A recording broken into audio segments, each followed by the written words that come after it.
Hello, I'm Eric Snodgrass, and thank you for watching this weekly Ag Weather Update brought to you by the Farm Credit Associations of North Carolina. We're going to start off first with what our surface wind field is going to look like today. And as you can tell, we've got pretty calm winds in the area, and that's because there's a large area of higher atmospheric pressure here. And you can see it pushing that wind offshore here, and as a result, we're going to have quite a bit of sunny skies. In fact, much of this upcoming week is going to be relatively benign, not a whole lot going on here. Tropics are shut down for the most part right now. You can see that the 5-day outlook here as we kind of move forward at the end of October is looking pretty quiet. In fact, as we get into November, the possibility of tropical cyclone development continues to wane. So good news here is that it would appear that this tropical cyclone season is backing off in a big way here. I'll kind of give you another reason for that at the end of this video. But to just summarize everything really quickly, this map kind of tells a pretty big story here. The color shading. So remember, look at the bottom down here and you'll see the color bar. What this represents is the probability of any location here, in this part of North America, of getting less than 1/10 of an inch of rainfall. So if you see there's colors on here, that means those are areas that are going to be really quite dry through the next 7 days. This gets us all the way out to next Sunday evening. So we have to just start looking for when that precipitation does have the potential to come through, but otherwise, much of the southeast through the mid-Atlantic, this is going to be dry. Same thing for the southern plains as well. So over the last week, we have missed out on a lot of the action here in North Carolina, Virginia, South Carolina, this area.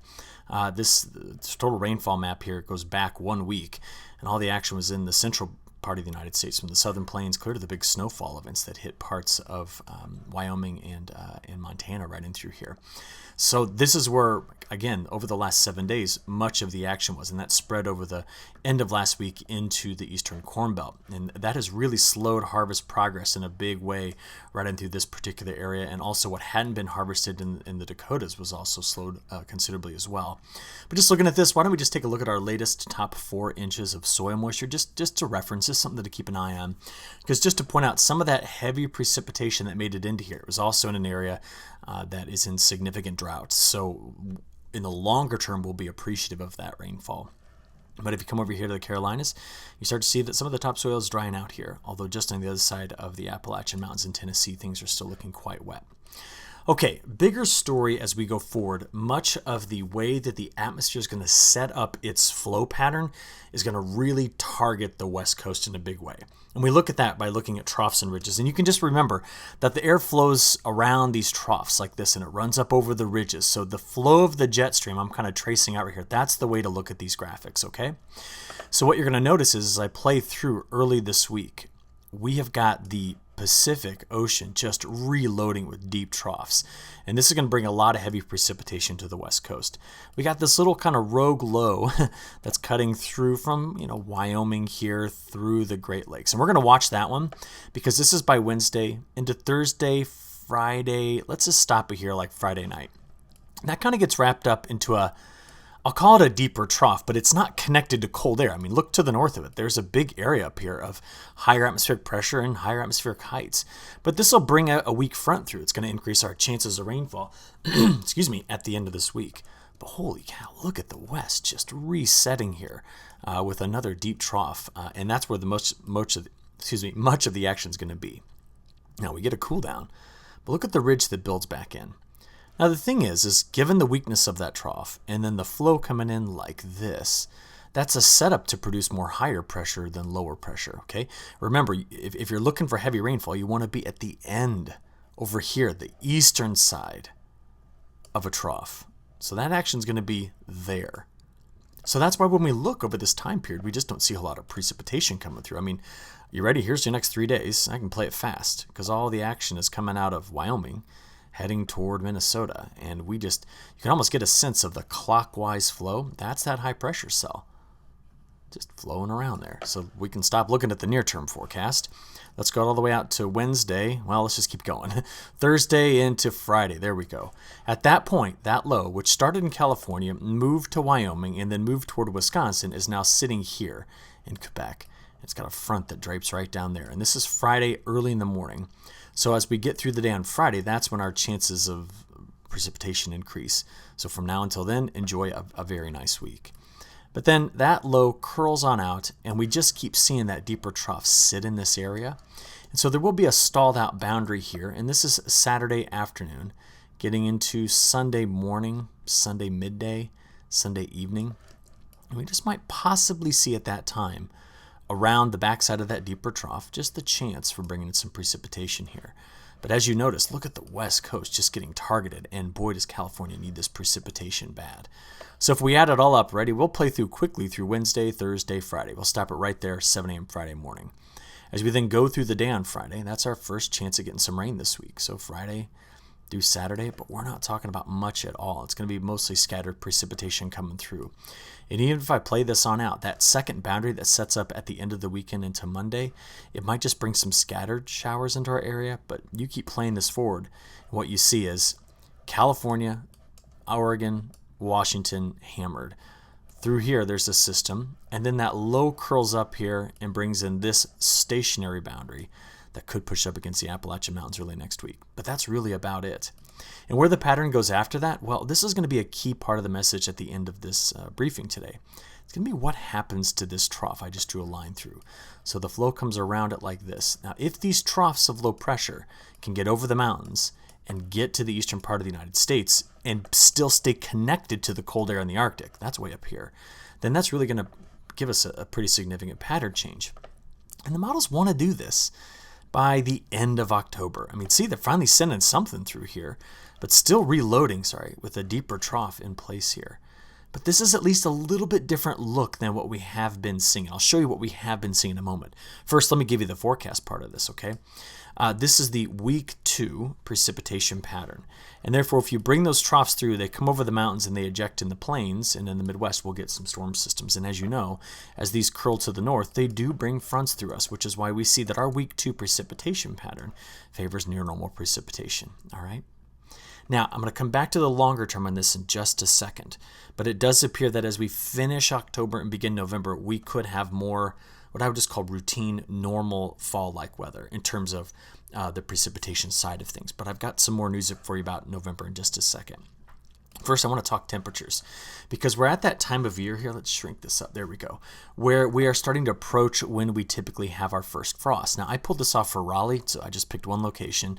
And this is a GDD accumulation graph. So you can see that 2020 is sitting right here since the beginning of the year. 2021 is sitting somewhere in the vicinity of, let's get up there and find it, something around 4,800 GDUs. That's 2020's number. I got to get. Well, apparently 2020 at this point and 2021 are sitting almost on the exact same line.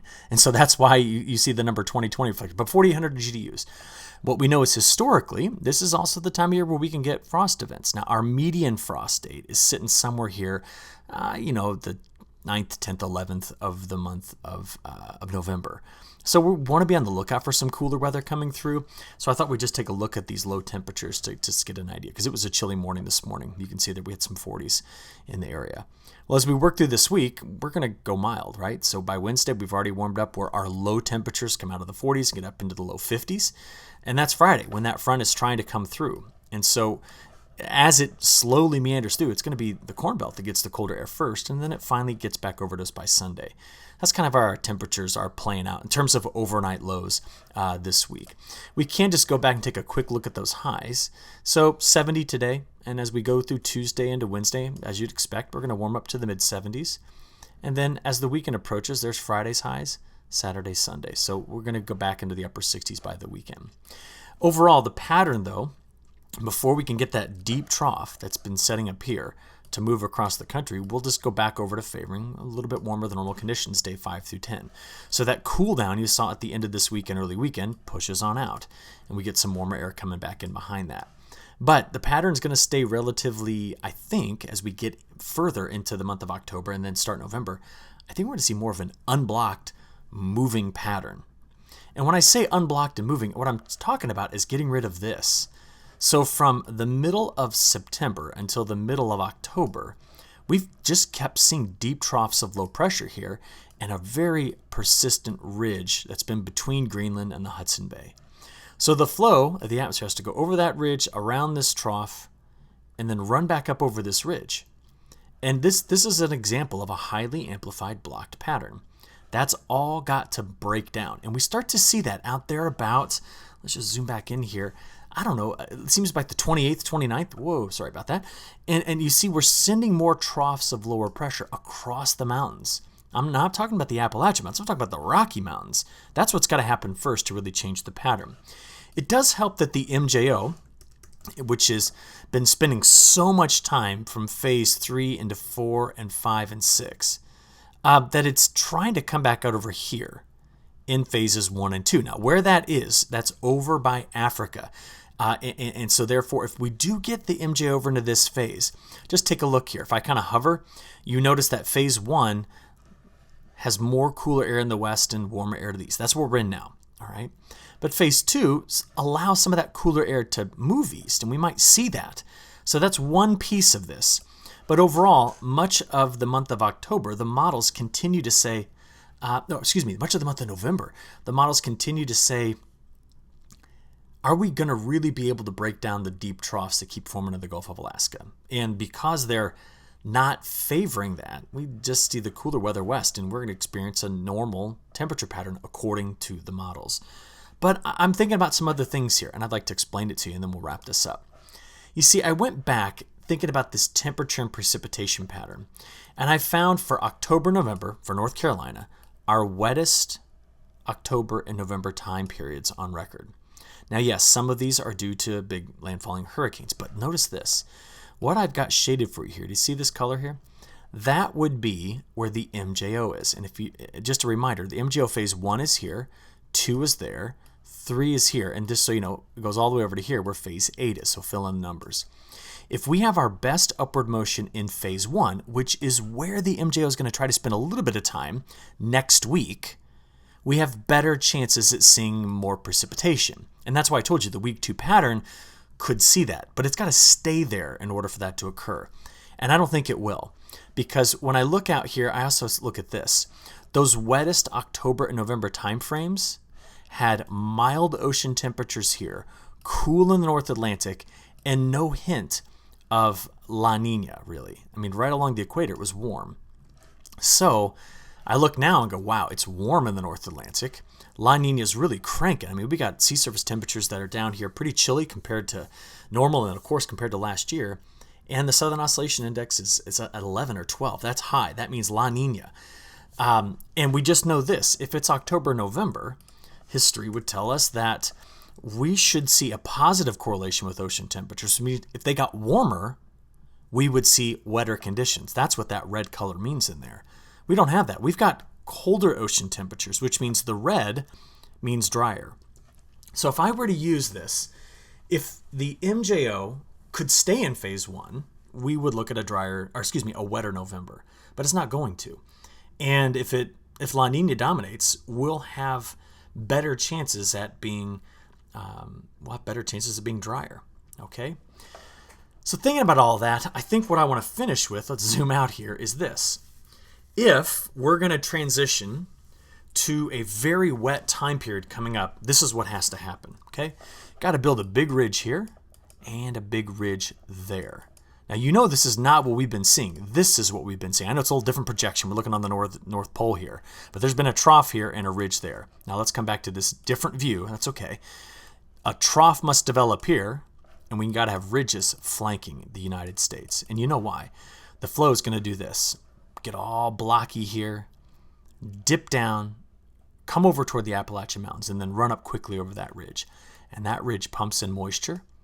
And you know, if the trough axis is there, remember we talked about at the beginning, this is the best place to get the upper level motion, to get you the precipitation to really come on. And that is what we're going to wait on.